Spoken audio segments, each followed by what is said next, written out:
الحمد لله نحمده ونستعينه ونستغفره ونستهديه ونتوب إليه ونعوذ بالله من شرور أنفسنا وسيئات أعمالنا من يهده الله فلا مضل له ومن يضلل فلا هادي له أشهد أن لا إله إلا الله وحده لا شريك له وأشهد أن محمدا عبده ورسوله صلى الله عليه وعلى آله وأصحابه ومن سار على نهجه ومن تمسك بسنته إلى يوم القيامة وبعد.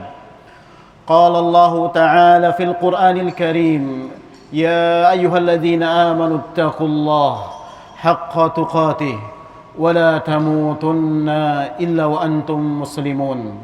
يا أيها الناس اتقوا ربكم الذي خلقكم من نفس واحدة وخلق منها زوجها وبث منهما رجالا كثيرا ونساء واتقوا الله الذي تساءلون به والأرحام إن الله كان عليكم رقيبا.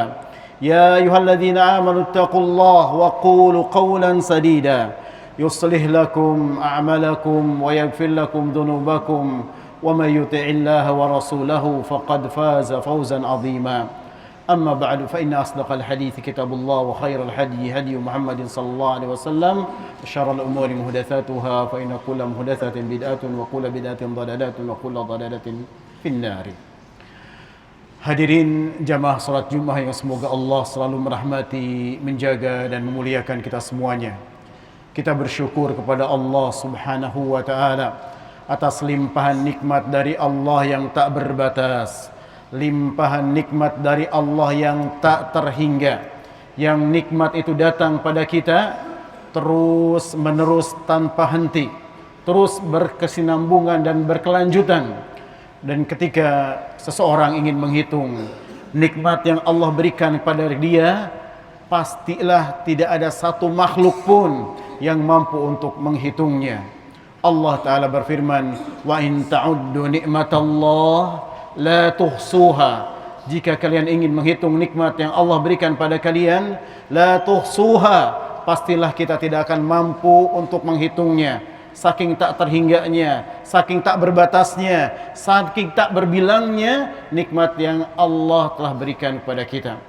Dan di antara nikmat yang terbesar, nikmat yang tak terhingga, nikmat yang paling utama, nikmat yang hakiki, nikmat yang mutlak adalah nikmat kita diberikan kita nikmat iman, nikmat Islam, nikmat menjadi umatnya Nabi kita Nabi Muhammad sallallahu alaihi wasallam. Dan juga nikmat-nikmat lain yang telah Allah berikan pada kita. Nikmat sehat, nikmat kita diberikan waktu luang, yang mana Rasulullah mengingatkan pada kita semuanya agar kita menjadi orang-orang yang pandai memanfaatkan dua nikmat besar itu, yaitu nikmat sehat dan nikmat waktu luang. Sebagaimana Nabi kita yang tercinta mengingatkan kita dengan hadis, nikmatani maghbunun fihima katsirun minan nas as-sihhat wal faragh. Ada dua nikmat yang kebanyakan dari kita lupa untuk memperlakukan dengan baik dua nikmat besar kita, yaitu nikmat diberikan kita kesehatan dan juga nikmat kita diberikan waktu yang luang.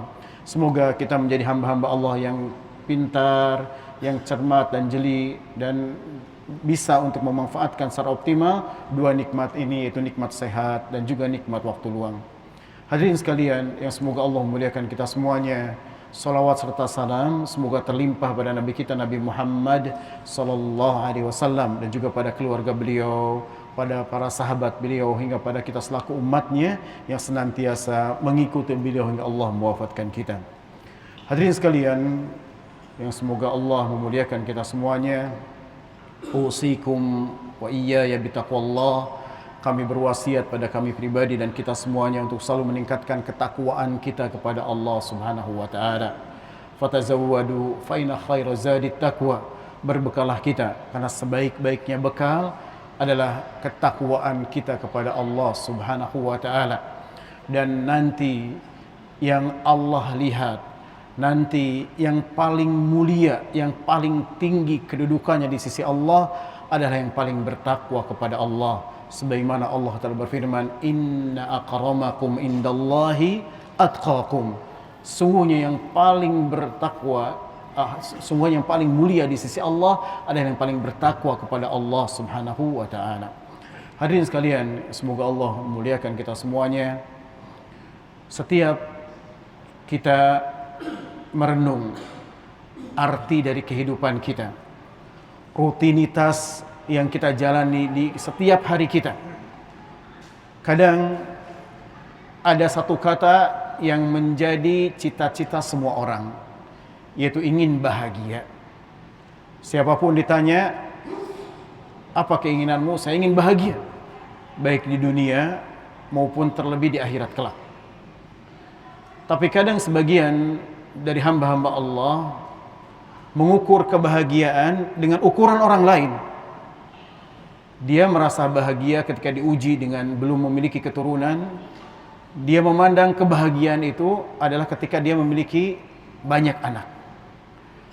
Orang yang memiliki banyak anak juga melihat parameter kebahagiaan ketika anak-anaknya berhasil, dia sekolah di luar negeri, dia mendapatkan kehidupan yang layak di luar negeri dan tinggal di luar negeri. Tapi ternyata sebagian orang tua yang mendapati anak-anak seperti ini, anaknya sekolah di luar negeri, kuliah di luar negeri, dan bahkan bekerja di luar negeri, lama untuk pulang ke tanah air, lama untuk bertemu dengan kedua orang tuanya, padahal orang tuanya sangat rindu bertemu dengan dia. Sehingga parameter kebahagiaan orang tua ini adalah agar anaknya cepat-cepat balik ke Indonesia, sering-sering bertemu dengan kedua orang tuanya. Dia tidak memikirkan lagi parameter kebahagiaan yang diinginkan oleh orang lain, bahwasanya anaknya berhasil di luar negeri, tinggal di luar negeri. Dia keinginan yang sederhana. Bahagia itu ketika dia berkumpul dengan anak-anaknya, dekat dengan anak-anaknya, kerinduan kepada anak-anaknya, apalagi di usia-usia yang mungkin sudah menjelang waktu sepuh. Juga parameter kebahagiaan yang lain. Orang menginginkan kebahagiaan itu ketika memiliki pendapatan yang lebih, memiliki sisi kecukupan dari sisi ekonomi, bahkan juga tabungan-tabungan yang diinginkannya. Dan ternyata posisi yang diinginkan oleh orang ini, yang sudah dimiliki oleh orang yang lain, dia punya tabungan, dia punya kecukupan ekonomi, mereka merasakan juga masih belum bahagia. Ada kehampaan, ada kekeringan dalam hatinya, pencarian kebahagiaan. Ada orang yang mendefinisikan kebahagiaan dengan banyaknya follower, keterkenalan, disanjung dari sana sini, pengikutnya banyak, fansnya banyak. Bukankah ini juga ditemukan di banyak influencer, artis-artis? Ternyata banyak artis-artis yang bergelimang dengan harta, keterkenalan, di ujung hidupnya dia bunuh diri. Padahal posisi dia diinginkan oleh orang lain. Parameter kebahagiaan yang diinginkan orang lain ada pada dia, dia sendiri tidak bahagia. Maka hadirin sekalian, apa sebenarnya definisi makna dari bahagia? As-sa'adah al-haqiqiyah. Kebahagiaan yang hakiki itu kebahagiaan yang seperti apa? Apakah kebahagiaan semu yang tadi kami paparkan di awal, atau kebahagiaan yang memang kebahagiaan yang sejati? Dan semoga kita merasakan kebahagiaan yang sebenarnya ini. Kebahagiaan di dalam Al-Quran diwakili dengan sebuah kata hayatan thayyibah, kehidupan bahagia, kehidupan yang baik. Sebagaimana dalam Al-Quran Allah Ta'ala berfirman, man amila salihan min dzakari wa untha wa huwa mu'min falanuhyiyannahu hayatan thayyibah. Siapa saja yang beramal saleh, baik laki-laki maupun perempuan, dan dia beriman kepada Allah, maka apa Allah janjikan pada orang-orang ini? Hayatan thayyibah, kebahagiaan yang hakiki, kebahagiaan yang sejati. Maka kita ambil benang merah. Ternyata kebahagiaan ini letaknya bukan pada hal-hal yang zahir, bukan hal yang nyata saja.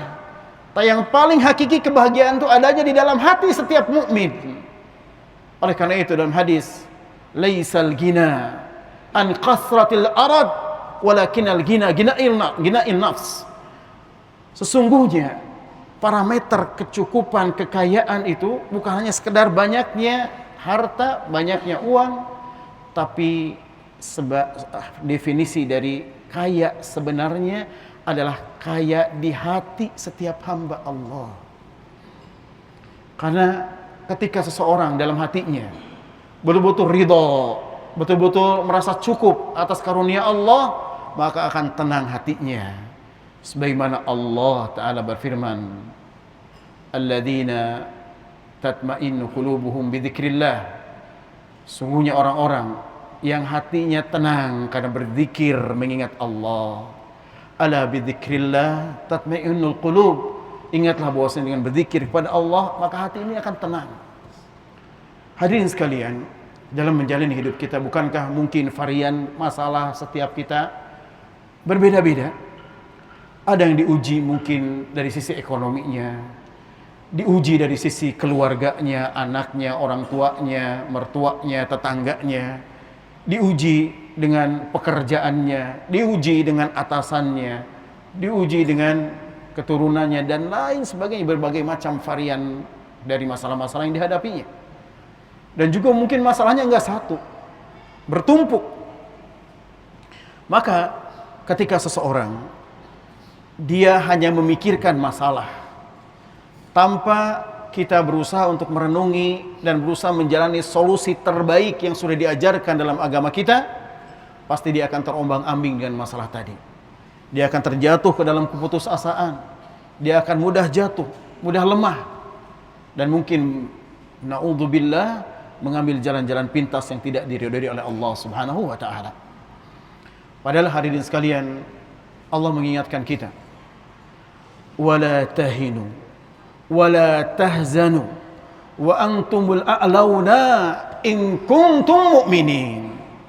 Wahai orang-orang yang beriman, wahai kaum muslimin, wala tahinu, jangan engkau lemah, jangan engkau merasa jiwamu jiwa yang terpuruk terus, wala tahzanu, dan juga jangan terus bersedih, jangan putus asa. Wa antumul a'launa, karena kalian itu kaum muslimin, orang-orang yang akan diagungkan, akan dimuliakan oleh Allah. In kuntum mu'minin, selama kalian benar-benar beriman kepada Allah Subhanahu wa taala. Maka solusi dari semua varian masalah yang kita hadapi sangatlah sederhana. Ketika kita mendapati masalah A, kita merasa tertekan dengan masalah B. Ketika varian menumpuk di hati kita, di pikiran kita, memikirkan cicilankah, memikirkan masalah anakkah, memikirkan masalah A, B, C, dan sebagainya, maka ambillah jalan keluar terbaik yang sudah diajarkan dalam Islam ini.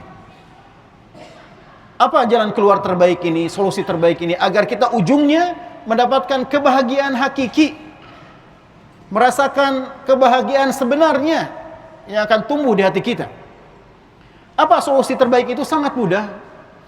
Kembalilah kepada Allah, ambillah air wudu, bentangkan, hamparkanlah sajadah kita, maka curhatlah, adukanlah semua masalah kita kepada Allah Subhanahu wa taala. Jangan kepada makhluk, jangan kepada manusia yang lemah. Yang maha kuat adalah Allah, yang maha tahu tentang jalan keluar terbaik adalah Allah. Allah Ta'ala berfirman, wa may yattaqillah yaj'al lahu mahraja wa yarzuqhu min haitsu la yahtasib. Siapa saja yang bertakwa kepada Allah, Allah akan berikan jalan keluar dari semua permasalahan di dunia maupun nanti di akhirat. Dan Allah akan berikan rizki dari jalan yang kita tidak sangka-sangka. Maka mintalah kepada Allah. Maka yang wajib kita renungi, wajib kita introspeksi adalah seyakin apa, sekuat apa kita menjadikan Allah sebagai satu-satunya yang wajib kita minta, satu-satunya yang benar, yang berhak diibadahi dan dimintai dan diadukan masalah kita kepadanya. Sebesar apa keyakinan kita, semakin besar keyakinan kita, maka akan semakin cepat kita kembali kepada Allah. Setiap kita menemukan masalah, kembali kepada Allah, ambil air wudu, bersujudlah, hayati betul bacaan-bacaan kita, nikmati sujud-sujud kita. Menangislah di saat sujud itu. Menangislah di saat kita doa-doa, kita panjatkan bermunajat kepada Allah. Yakinlah hati kita akan tenang. Yakinlah kita akan bahagia yang sebenarnya ketika kita melepaskan semua ketergantungan kecuali hanya kepada Allah. Bukankah kita sudah menghafal ayat dalam Al-Quran? Qul huwallahu ahad, Allahus samad. Katakan bahwa hanya Allah lah satu-satunya Tuhan yang berhak kita ibadahi.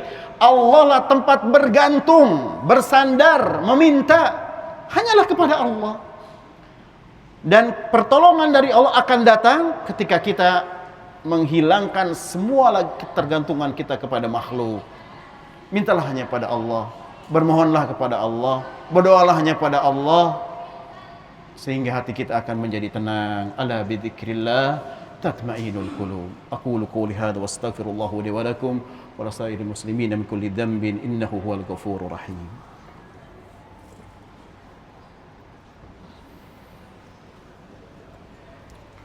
Alhamdulillahi rabbil alamin wassalatu wassalamu ala asyrafil anbiya'i wal mursalin nabiyina Muhammadin wa ala alihi wa sahbihi ajmain. Amma ba'd. Hadirin sekalian yang semoga Allah memuliakan kita semuanya.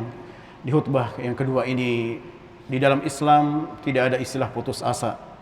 Wala tay'as min rauhillah wala taqnatu min rahmatillah. Ciri orang Islam itu terhindar, menjauh dari putus asa, selalu tafaul, selalu optimis dalam kehidupannya.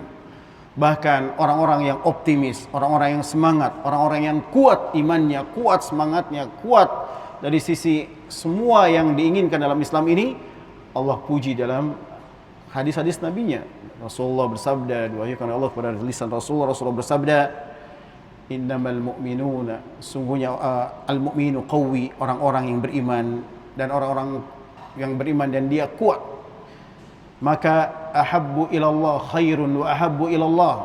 Orang beriman yang kuat itu lebih dicintai oleh Allah subhanahu wa ta'ala minal mu'mini dhaif, dibandingkan dengan mukmin yang dhaif. Ini menunjukkan bahwasanya kita berusaha agar menjadi hamba-hamba Allah yang jangan cepat tumbang dengan masalah-masalah yang ada.